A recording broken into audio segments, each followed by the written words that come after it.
এই মুহূর্তে আমরা পেয়েছি উত্তর মালদার শ্রীমান হাজদাকে এবং কেন্দ্রীয় হেড অফিসে এসেছিলেন। তো বর্তমানে এখন উত্তর মালদার পরিস্থিতি কীরকম?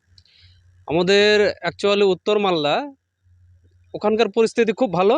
আর যেখানে উত্তর মালদার বিভিন্ন সংগঠন মানে বিভিন্ন রাজনৈতিক দল নিজেরা নিজেদের মতো করে প্রার্থী দিয়েছে, আর আমাদের কেন্দ্রীয় অফিস থেকে যে সিদ্ধান্ত নিয়ে প্রার্থী ঘোষণা হয়েছে খুব ভালো। এবং সেই প্রার্থীকে সাপোর্ট করার জন্য বিভিন্ন সামাজিক সংগঠন অর্থাৎ আদিবাসী সমাজ থেকে উঠে আসতে চাইছে। এবং আগামী দিনে আইসিএফের যে চিন্তাভাবনা গোটা পশ্চিমবাংলা জুড়ে শোষিত বঞ্চিত লাঞ্ছিত মানুষের যে আওয়াজ, যে কণ্ঠস্বর ভাইজান তুলেছেন, সেই বিষয়টাকে নিয়ে ওনারা খুব ইন্টারেস্টিং এবং আগামী দিনে ওনারা আমাদেরকে সাপোর্ট করছেন এবং সাপোর্ট করবেন বলে আশা দিয়েছেন। এখন সারা পশ্চিমবাংলার মানুষের যে উল্লাসতে দেখা যাচ্ছে আইএসএফকে সমর্থন করার জন্য, এই মুহূর্তে আপনি কী দেখছেন? এবারে যে লোকসভাটা সবথেকে একদম ফাটাফাটি এই সভাটা হবে এবং যে পরিবর্তন আসছে এই লোকসভার পরে মোটামুটি বিধানসভায় একটা ভালো পরিবর্তন আসছে।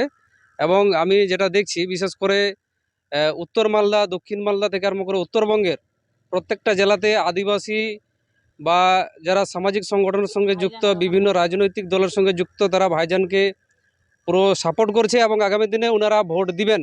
এবং ভাইজানের যে মতাদর্শ চিন্তাভাবনা সেটাকে খুব ভালোভাবে গ্রহণ করছেন ওরা। এবং আগামী দিনে ভালো একটা জায়গা আমাদের তৈরি হচ্ছে উত্তরবঙ্গ এবং দক্ষিণবঙ্গ জুড়ে।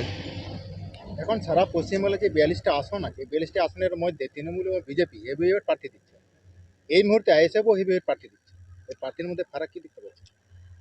প্রার্থীর মধ্যে আমাদের যে হেভিওয়েট, তার মধ্যে আমাদের সবথেকে বেশি শিক্ষিতর সংখ্যা এবং বিভিন্ন রাজনৈতিক দলের যে প্রার্থী আছে তাদের হয়তো আমরা যদি দেখি তাদের বায়োডাটা যদি আমরা খুঁজি, মনে হয় সেরকম অধ্যাপক বা শিক্ষক তাদের নেই।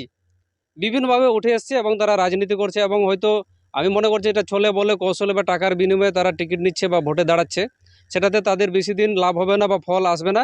এবং আমরা এই পরিবর্তনটা আগামী দিনে নিয়ে আসব। সন্দেশখালীতে আপনারা ঘটনা দেখেছেন যে আদিবাসীদের উপরে যেভাবে অত্যাচার চলছে, আর এই মুহূর্তে আপনি কি দেখতে পাবেন?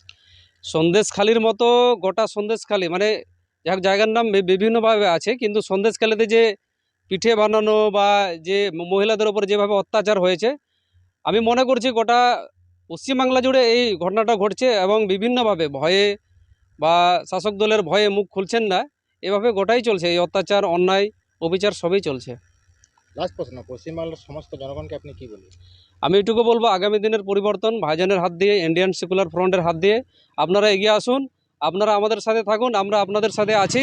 এবং যে পরিবর্তন সেটা আমরাই করে দেখাবো, ইন্ডিয়ান সেকুলার ফ্রন্ট করে দেখাবে। আপনারা আমাদের সাথে আসুন এবং আগামী লোকসভাতে ভোট দিন। আপনারা এই আবেদনটাই রাখছি। আপনার নাম কি?